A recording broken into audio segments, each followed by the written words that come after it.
नमस्कार, आप देख रहे हैं डेमोक्रेटिक चरखा और मैं हूं अनुप्रिय। कोविड-19 के समय में जब लॉकडाउन लगा था तब सरकार द्वारा श्रमिक ट्रेन चलाई गई थी। इस श्रमिक ट्रेन में करीब 57 लाख मजदूर अपने अपने गंतव्य स्थान पे पहुंच गए हैं। लेकिन कुछ ऐसे भी लोग हैं जो लोग ट्रेन में बैठे तो थे अपने घर जाने के लिए, लेकिन ट्रेन में हुई मौत के कारण वो अपने घर तक नहीं पहुंच पाए। अभी भी मजदूर श्रमिक ट्रेन चल रही है और वो जो मजदूर लोग हैं वो अपने अपने घरों को जा रहे हैं घर ट्रेन में बैठ करके। लेकिन कुछ दिन पहले जब मई में ये ट्रेन श्रमिक ट्रेन चलाई गई थी तो बहुत सारे मजदूरों की मौत हो गई थी, जिसके सवाल पे रेलवे ने ये बोला था कि हम इसका डाटा तैयार कर रहे हैं और ट्रेन में मजदूरों की हुई मौत का पूरा जिम्मा उन्होंने ये बताया था कि उनको पहले से ही कोई ना कोई बीमारी थी जिसके वजह से उनकी मौत हो गई।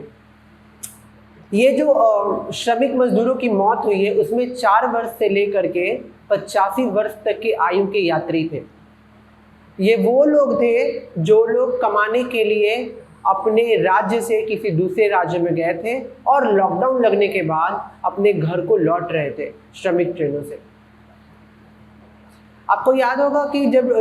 श्रमिक ट्रेन नहीं चलाया गया था तो जो मजदूर थे, जो बाहर लोग फंसे हुए थे, वो लोग पैदल चल रहे थे और महीनों चल करके 20 दिन 25 दिन में अपने अपने घर पे पहुंच रहे थे। उस रास्ते में बहुत सारे मजदूर ऐसे भी थे जिनकी मौत हो रही थी और बहुत सारे लोग ऐसे थे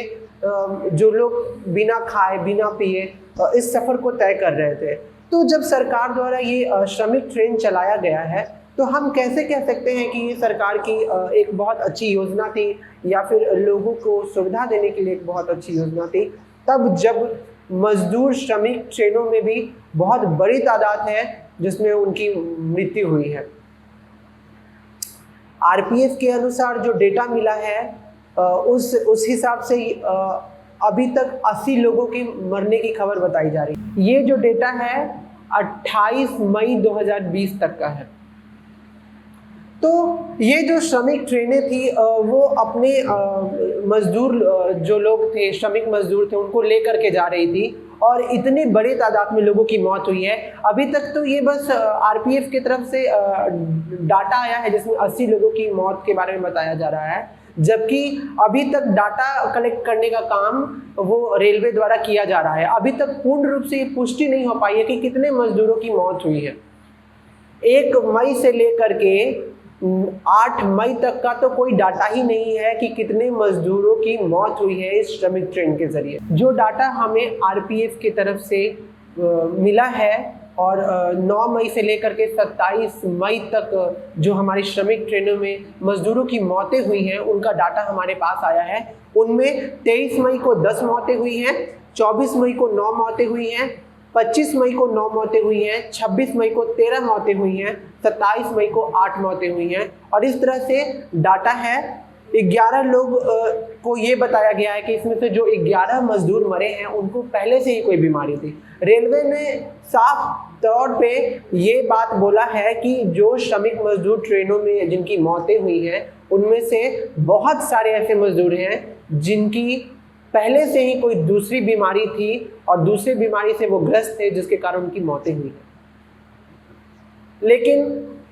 रेलवे जोनल अधिकारी के मुताबिक उन्होंने ये बताया है कि जो रेल में यात्रा कर रहे थे जो मजदूर, वो लोग गर्मी से, भूख से, प्यास से बदहाल थे और वो बेचारे बहुत ही मजबूर थे क्योंकि उनके पास कोई भी ऑप्शन नहीं था उस समय,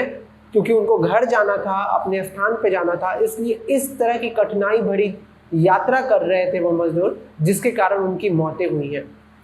कोविड-19 के इस समय में जिस तरह से महामारी फैला हुआ है, सरकार द्वारा, रेलवे द्वारा इतने बड़े बड़े सुविधाएं प्रदान की जा रही हैं श्रमिक मजदूरों को। जहां पूरे देश में रेलवे यात्रा ठप थी, वहां श्रमिक ट्रेन चलाई गई ताकि श्रमिक मजदूर जो लोग पैदल जा रहे हैं, जिनकी रास्ते में मौत हो जा रही है, जो लोग इतनी असुविधाओं के बाद अपने घर पहुंच रहे हैं, कुछ नहीं पहुंच रहे हैं, वो लोग कम से कम अपने घर पहुंच सके। रेलवे द्वारा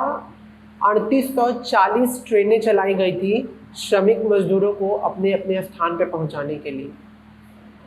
और इतने बड़े जो तादाद में जो ट्रेनें चली हैं वो बहुत सारे ऐसे हमारे रेलवे जोन से हैं, जैसे हमारा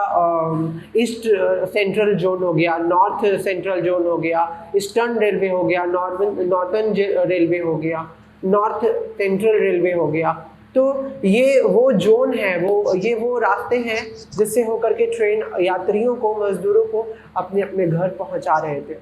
लेकिन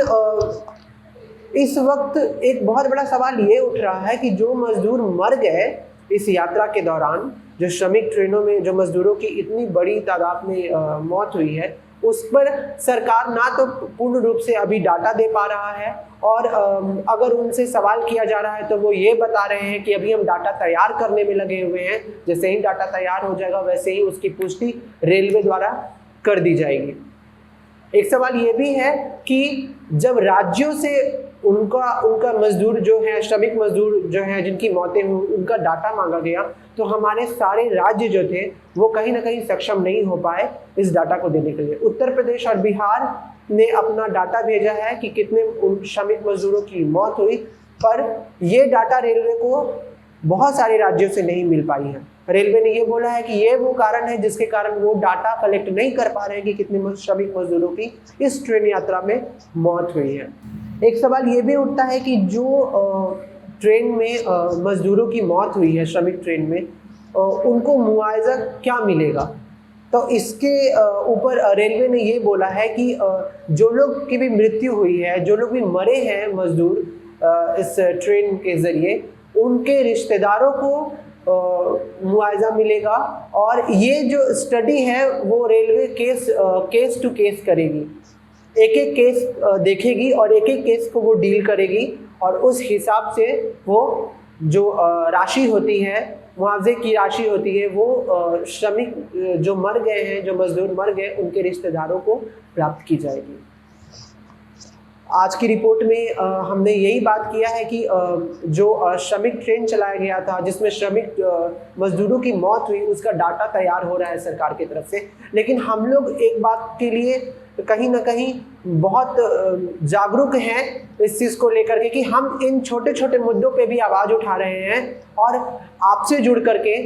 हम ये संदेश पूरी जनता को पहुंचाना चाहते हैं कि जो श्रमिक मजदूर मर गए ट्रेन यात्रा में, उनका अब तक डाटा तक नहीं तैयार हो पाया है, जबकि उनके परिवार वालों ने एक इंसान खो दिया, एक परिवार का सदस्य खो दिया। आप देख रहे थे डेमोक्रेटिक चरखा और मैं हूं अनुप्रिया।